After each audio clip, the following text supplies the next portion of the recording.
नमस्कार। देवी देवताओं को तो हम अक्सर मंदिरों में पूजा पाठ में याद करते ही हैं, लेकिन आज हम कुछ ऐसी रहस्यमयी शक्तियों की बात करेंगे जो शायद थोड़ी अलग है। 64 योगिनियाँ। जी हाँ। सुना है ये तंत्र जगत की गोपनीय देवियां हैं, जिनकी साधना से अद्भुत शक्तियां मिलती हैं, पर कहते हैं कि एक छोटी सी चूक भी मतलब सब बिखेर सकती है। बिल्कुल, ये बहुत क्या कहते हैं शक्तिशाली और अहम विषय है। इनका जिक्र आपको देवी पुराण, कालिका पुराण, तंत्रराज, तंत्र जैसे कई प्राचीन ग्रंथों में मिलेगा। अच्छा। ये असल में देवी का ही रूप है, पर साधारण नहीं। एक मान्यता है कि जब महाकाली ने असुरों से युद्ध के समय खुद को 64 हिस्सों में फैलाया, तब ये योगिनियां प्रकट हुईं। ओ, महाकाली के 64 रूप। हाँ, कह सकते हैं। हर योगिनी एक खास ऊर्जा, एक खास शक्ति का प्रतीक है। कोई रक्षा करती है, कोई विनाश, कोई ज्ञान देती है, तो कोई आकर्षण या मोह पैदा करती हैं। तो ये सिर्फ देवियां नहीं बल्कि अलग अलग तरह की कॉस्मिक एनर्जीज हुई।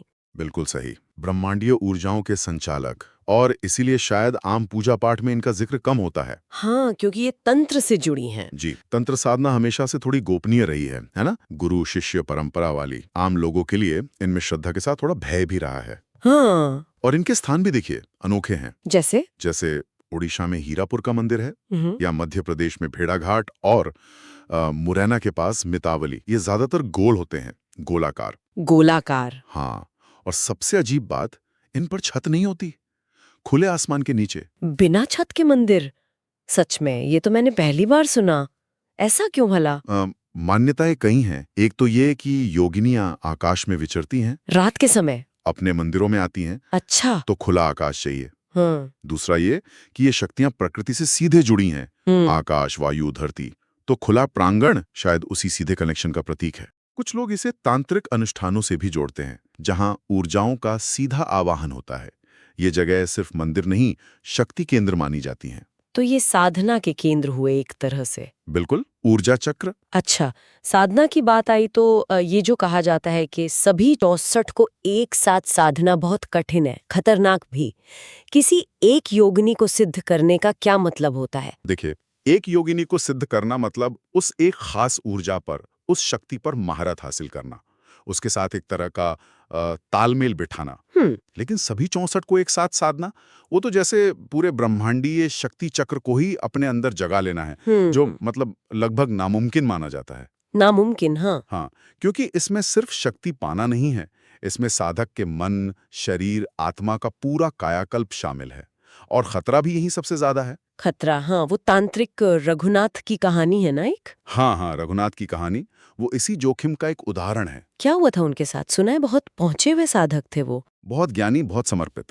कहते हैं सालों तक उन्होंने हीरापुर के 64 योगिनी मंदिर में गुप्त रूप से साधना की थी, छिपकर। और एक एक करके महामाया, वायुवीणी, कामदा, ऐसी कई योगिनियों की कृपा उन्होंने पाली थी। शायद 34 योगिनियों की साधना वो पूरी कर चुके थे। 34? ये तो अपने आप में बहुत बड़ी बात है। बिल्कुल, लेकिन 35वीं योगिनी थी भद्रकाली, भद्रकाली। जिनका रूप ही वरदान और विनाश दोनों का है। सही। और उनकी साधना बहुत तीव्र, बहुत सीधी मानी जाती है। कहते हैं उस रात मंत्र जाप करते हुए रघुनाथ से एक अक्षर की, या शायद लय की, कोई बहुत छोटी सी भूल हो गई। एक अक्षर की भूल? हाँ, तंत्र में ध्वनि, उच्चारण, लय, इनका महत्व बहुत ज्यादा होता है। जरा सी चूक और बस। हाँ। अगली सुबह जब पुजारी मंदिर पहुंचे, तो रघुनाथ का शरीर शांत पड़ा था। आंखें खुली थी, पर जीवन नहीं था। अरे! शरीर बिल्कुल ठंडा। लेकिन कहते हैं उनके हाथ की हथेली पर एक अजीब सा चक्र जैसा निशान उभर आया था। वो निशान, क्या उसी को वो श्रापित चक्र कहते हैं? बाप रे, ये सुनकर तो वाकई रोंगटे खड़े हो गए। ये कहानी तो साफ बताती है कि ये रास्ता शक्ति का तो है, पर अनुशासन और पात्रता कितनी जरूरी है। जरा सी कमी और... बिल्कुल सही कहा आपने, पात्रता, ये शब्द बहुत महत्वपूर्ण है। सिर्फ इच्छा या थोड़ा ज्ञान होना काफी नहीं है, इसमें मन की शुद्धता चाहिए, अटूट अनुशासन, हिम्मत, और सबसे बड़ी बात, जो शक्ति मिले उसे संभालने का, लोक कल्याण में लगाने का इरादा। योगिनी साधना साधक के अहंकार, उसके डर, लालच, वासना, इन सब की भी कठिन परीक्षा लेती है। ये शक्तियां सिर्फ वरदान नहीं देती, वो साधक के अंदर का हर सच झूठ सामने लाकर रख देती है। अच्छा, मतलब ये आईना दिखा देती हैं साधक को। हाँ, एक तरह से। और जो खरा नहीं उतरता उसका पतन हो जाता है। तो क्या ये योगिनियां आज भी हैं? मतलब क्या आज भी कोई इनकी साधना करता है या ये बस पुरानी कहानियों में ही है? देखिए, तांत्रिक परंपराओं का तो यही मानना है कि योगिनियां आज भी सूक्ष्म रूप में मौजूद हैं। हो सकता है उनके नाम बदल गए हों या रूप बदल गए हों, या वो सिर्फ बहुत पहुंचे हुए साधकों को ही मार्गदर्शन देती हों। लेकिन हाँ, उनकी साधना आज भी गोपनीय है और सिर्फ योग्य गुरु के मार्गदर्शन में ही संभव मानी जाती है। पर उनकी ऊर्जा, वो प्रकृति में, कलाओं में, हमारी चेतना के गहरे स्तरों में आज भी महसूस की जा सकती है, अगर कोई उतना संवेदनशील हो तो ये 64 योगिनियां सिर्फ देवियां नहीं हैं। ये तंत्र की गहराइयों में छिपी वो मौलिक शक्तियां हैं जो ब्रह्मांड से भी जुड़ी हैं और व्यक्ति के अंदर के सच से, उसकी पात्रता से भी। बिल्कुल। ये साधना सिर्फ शक्ति पाने का जरिया नहीं, बल्कि खुद को जानने का, अपनी हदों को तोड़ने का और अपने असली रूप का सामना करने का एक खतरनाक पर शायद अपरिवर्तनकारी रास्ता है। आपने बिल्कुल सही निचोड़ निकाला। ये आत्म साक्षात्कार का एक उग्र मार्ग है।